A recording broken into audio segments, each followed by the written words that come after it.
She fell like a maple seed, pirouetting on an autumn breeze. A column of light streamed from a hole in the sky world, marking her path where only darkness had been before. It took her a long time to fall. In fear, or maybe hope, she clutched a bundle tightly in her hand. Hurtling downward, she saw only dark water below. But in that emptiness, there were many eyes gazing up at the sudden shaft of light. They saw there a small object, a mere dust mote in the beam. As it grew closer, they could see that it was a woman, arms outstretched, long black hair billowing behind as she spiraled down toward them. The geese nodded at one another and rose together from the water in a wave of goose music. She felt the beat of their wings as they flew beneath to break her fall. Far from the only home she'd ever known, she caught her breath at the warm embrace of soft feathers as they gently carried her downward. And so it began. Throughout Braiding Sweetgrass, Robin Wall Kimmerer expanded my vision and deepened my understanding of our relationship to our dear earth home. Her teaching is rich by both her indigenous heritage and her career as a botany professor. What I just read is an excerpt from a creation story that she shares about Sky Woman. This story goes on to tell us that the geese called a council of creatures to decide how to care for Sky Woman. In a watery world, she needed land. Various creatures sacrificially dived for mud, and when some was eventually found, Turtle offered for it to be placed on his back. The story continues. Sky Woman bent and spread the mud with her hands across the shell of the turtle. Moved by the extraordinary gifts of the animals, she sang in thanksgiving and then began to dance, her feet caressing the earth. The land grew and grew as she danced her thanks from the dab of mud on Turtle's back until the whole earth was made. Not by Sky Woman alone, but from the alchemy of the animals' gifts, coupled with her deep gratitude. Together, they formed what we know today as Turtle Island, our home. This story of Sky Woman is shared by the original peoples throughout the Great Lakes. But these people were one day met by people who had a radically different creation story, one we all know, that of Adam and Eve. Wall Kimmerer goes on to say, on one side of the world were people whose relationship with the living world was shaped by Sky Woman, who created a garden for the well-being of all. On the other side was another woman with a garden and a tree. But for tasting its fruit, she was banished from the garden, and the gates clanged shut behind her. That mother of men was made to wander in the wilderness and earn her bread by the sweat of her brow, not by filling her mouth with the sweet, juicy fruits that bend the branches low. In order to eat, she was instructed to subdue the wilderness into which she was cast. Same species, same earth, different stories. And then they met, the offspring of Sky Woman and the children of Eve. And the land around us bears the scars of that meeting, the echoes of our stories. I found myself grieving as I considered this tragic clash of stories. We humans are storytellers, and those stories can shape our beliefs and actions in profound ways. In Braiding Sweetgrass, Wall Kimmerer takes us deeply into the richness of living in partnership with nature, and not just that, but as students of nature. And so I ask myself, what stories inform my life? Do they nourish me? Do those stories inspire me to care for others, human and animal and plant, tenderly, with love and respect? What stories inform my actions to our dear earth home? As Gary Nabhan has written, we can't meaningfully proceed with healing, with restoration, without restoration. I remember distinctly when it dawned on me as a young adult, as I was gazing at a poster of our Earth from space, that the story I had been given about life was just sadly bereft of the weaving interdependent circles of life. And I thought, how did I not see this? But that's how it is. That story and that science had not been taught to me in church or in school. And without that wisdom being gifted to me, either through the colors of stories or the facts of science, I had to learn through slow observation, and I'm still learning. I do know that I want to live in a loving relationship with this magical earth from which we somehow sprang. And so as life goes on, I wonder, what stories should I revise? What stories should I release? How can I live more deeply in relationship with our precious earth home? How can I give thanks by protecting her? What illuminating stories can I give to those who will walk the earth after I am long gone? And what stories do I have yet to hear?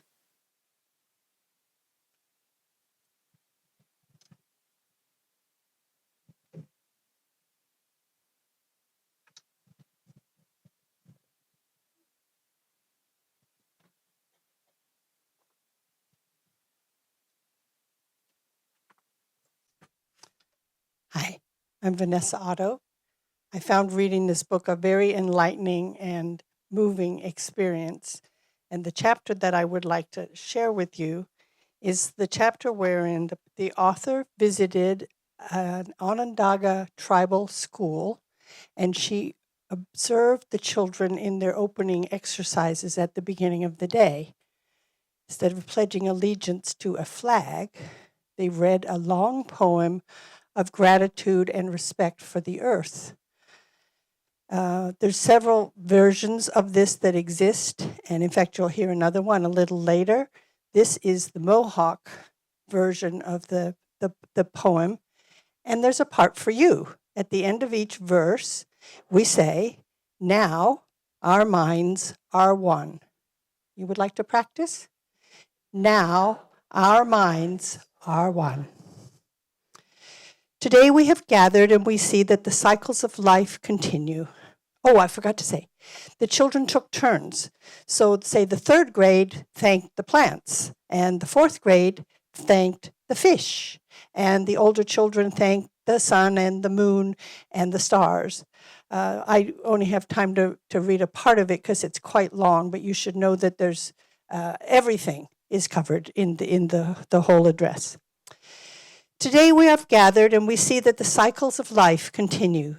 We have been given the duty to live in balance and harmony with each other and all living things. So now we bring our minds together as one as we give greeting and thanks to each other as people. And now our minds are one. We are all thankful to our Mother, the Earth, for she gives us all that we need for life. She supports our feet as we walk about on her. It gives us joy that she continues to care for us and that she has from the beginning of time.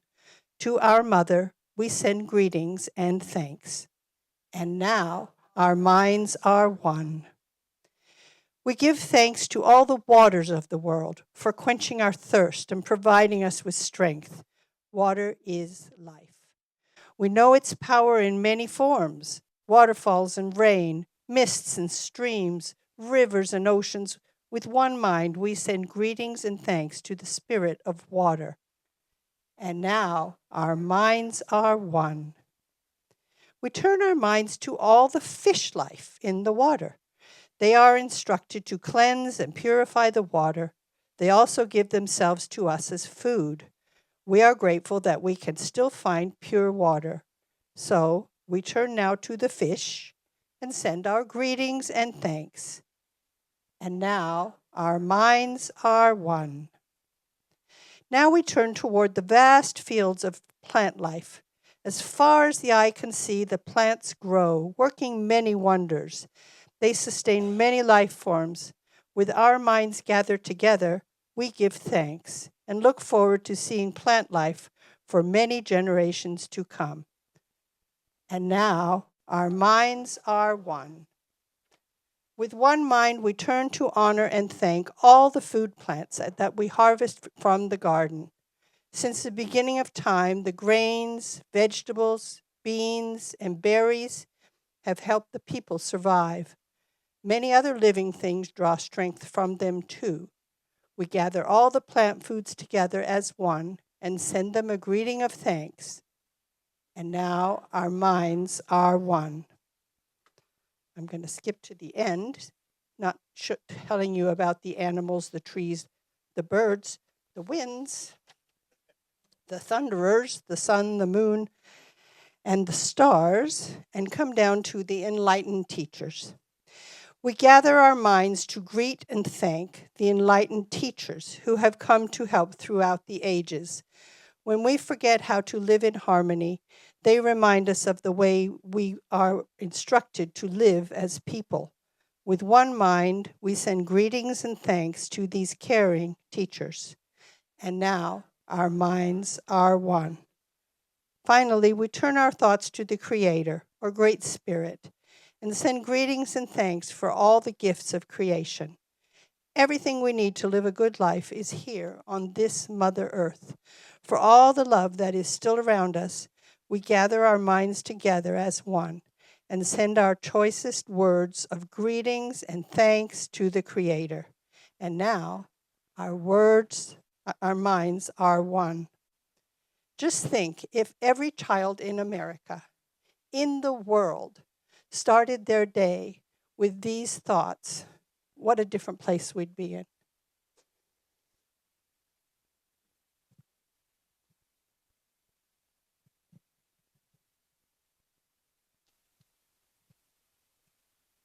Good morning. I'm Anna Johnson. Many of you know me as your admin. Today I'm going to take a slightly different role. And I'm going to start with another story from Braiding Sweetgrass. I once met an engineering student visiting from Europe who told me excitedly about going ricing in Minnesota with his friend's Ojibwe family. He was eager to experience a bit of Native American culture.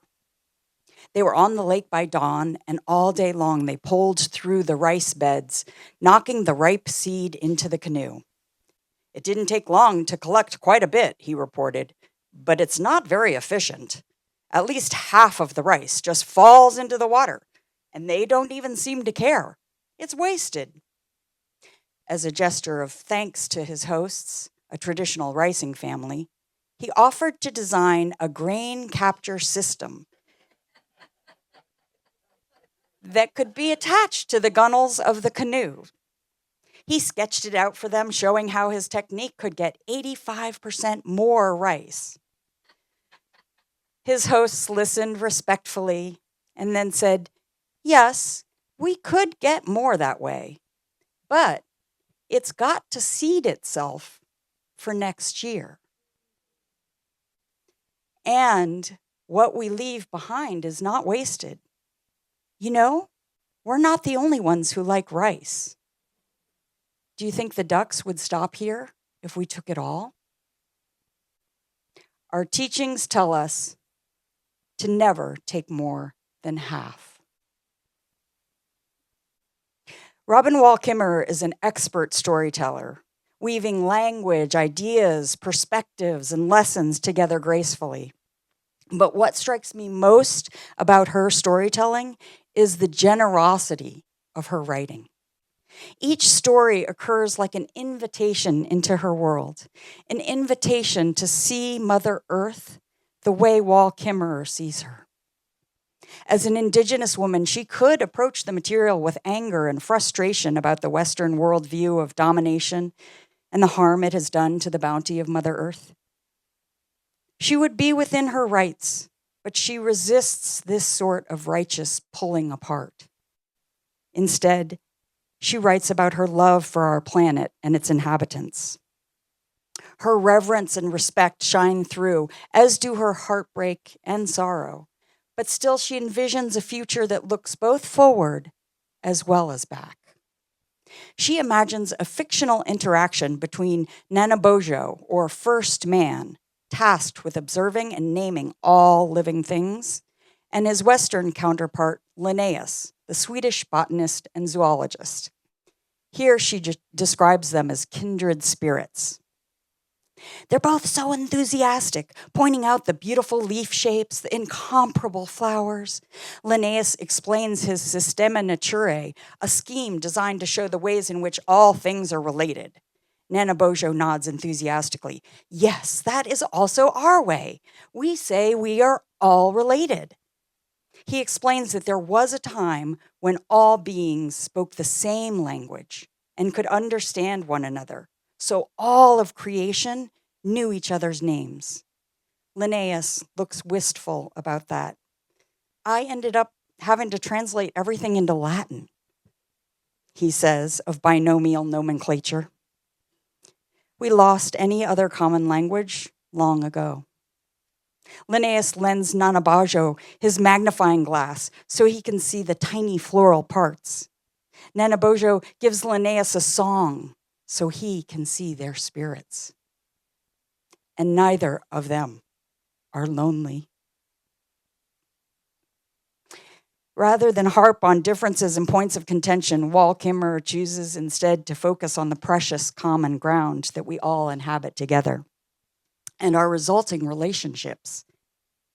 In this imagined meeting of people from very different backgrounds, generosity leads to relationship, connection, and well-being. Kimmerer uses the theme of braiding and weaving throughout the book as a symbol of right relationship and generosity. She tells of the generous harvest provided by the three sisters, the interwoven crops of corn, squash, and beans growing together. She skillfully weaves ideas from the very different worlds of modern science with the ancient wisdom of her ancestors. Throughout the book, we are invited, inspired, and perhaps challenged to do some weaving of our own. In the preface, Wall Kimmerer describes the act of braiding sweetgrass as something that is sweetest when done with someone else to hold the other end, so that you pull gently against each other, all the while leaning in, head to head, chatting and laughing. The book invites us to generously practice weaving in our own communities. Filled as they are with people from different backgrounds, with differing ideas and views, might we also pull gently against each other, all the while leaning in? Her stories themselves are offerings, like the gifts of tobacco that Indigenous people prefer in the spirit of generosity. Sharing and giving are an integral part of Wall Kimmerer's stories, but her generosity is also practiced in her very being. There is a generous spirit behind her tales, a way of caring and deep listening. She doesn't dismiss the ways of others, but rather honors their humanity. Despite the history of colonization and its harmful results, she maintains the ability to listen and allow others to be. She interacts with passion, but also with respect for us all. As Unitarian Universalists, we too practice generosity in our collections for manna, special collections for community organizations, and in annual pledges. But as I read Braiding Sweetgrass, I see other ways to practice our value of generosity. The other day I was scrolling through Facebook, reading about my mother's latest book club meeting and some birthday wishes for a friend, when a political meme stopped my scroll. I made the mistake of going into the comments. And of course, there were very passionate comments and responses, and the debate that ensued displayed very little deep listening or curiosity. My own immediate response was to want to block the people that I disagreed with, but perhaps I could use some practice in deep listening. Not to honor any nonsense or hateful sentiments, but to hear the underlying concerns and fears, to honor the humanity underneath the drama.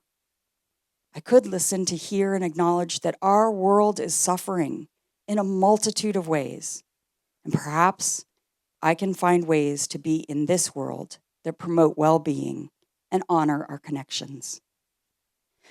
Wall Kimmerer often poses questions in her prose that come from a heart filled with care for the world and all of its inhabitants. While I would describe myself as a curious person, I am perhaps a little out of practice here as well. Wall Kimmerer muses and wonders with genuine interest for the other. And by other, Wall Kimmerer means our plant, animal, mineral, as well as human neighbors. I could practice showing up with childlike wonder and a spirit of generosity for the planet, rather than my righteousness or certainty. I could, like Wall Kimmerer, learn to weave together my personal ideas and concerns with concern for the well-being of all. Wall Kimmerer describes her struggles with learning to basket weave, and its some similarity to weaving well-being for both land and people. We must first be attentive to ecological well-being and the laws of nature. Then, once that row is in place, the second row of our human needs can be laid. However, the basket is still wobbly and at risk of pulling apart until the third row is laid. This is the row of spirit. She says, by using materials as if they were a gift and returning that gift through worthy use, we find balance.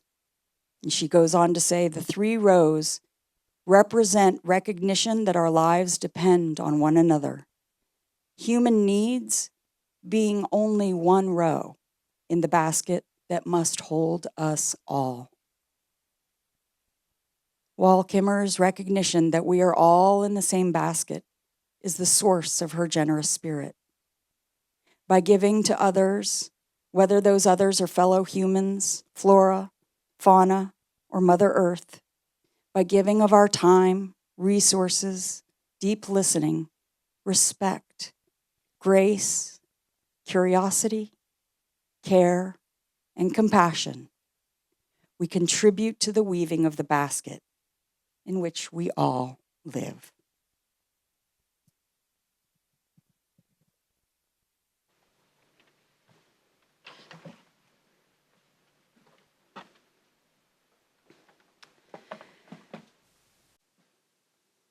How do I follow all of that up?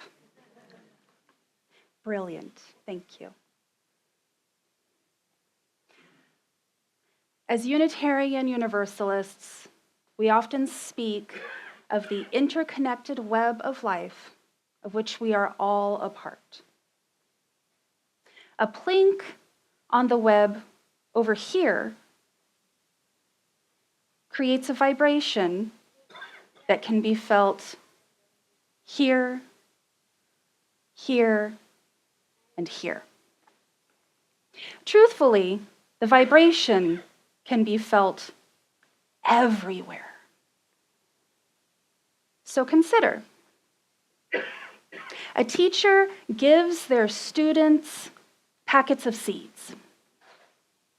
A child plants the seeds. Those seeds bloom into brightly colored flowers. But bees go to those flowers, collecting pollen and nectar. And on the way back to their hive, they pass over a field of strawberries. A field where the farmer has chosen to no longer use pesticides. And after a good rain, the runoff carries off to the ocean with no chemicals, making the ocean a bit more stable.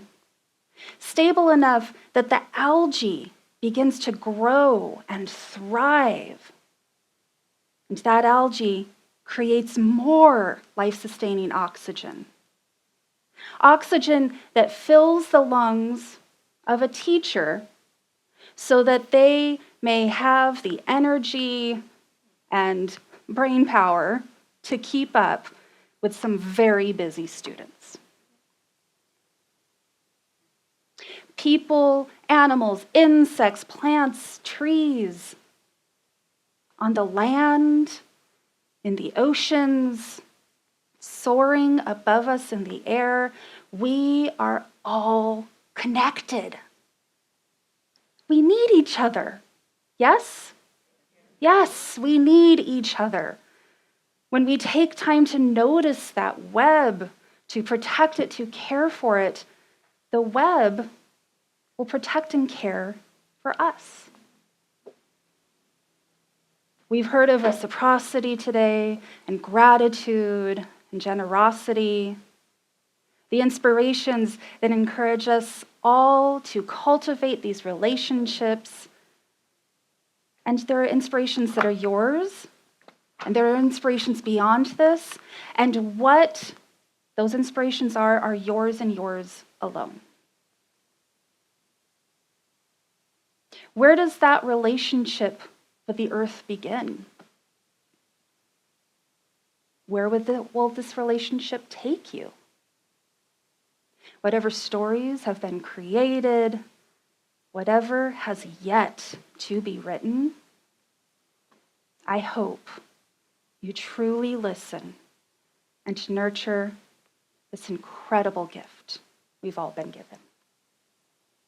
May it be so.